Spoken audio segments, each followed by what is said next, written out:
Gusto nating imbestigahan kung may sabwatan ba sa mga opisyal ng gobyerno, sino mang individual o mga grupo sa Pilipinas at ang mga kumpanya sa China para magtayo ng artificial islands sa West Philippine Sea.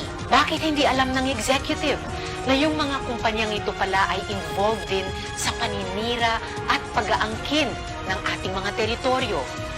Bakit ilang taon nang hinayaan ito? May sabwatan nga ba?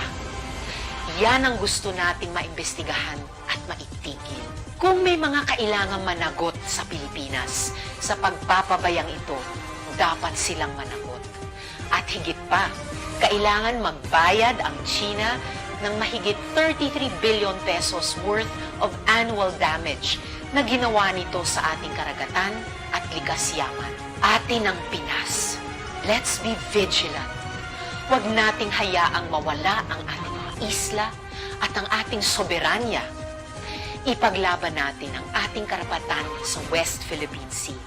Karapatang pinagtibay na ng International Court of Arbitration. Ipaglaban natin para sa ating bansa at para sa bawat Pilipino.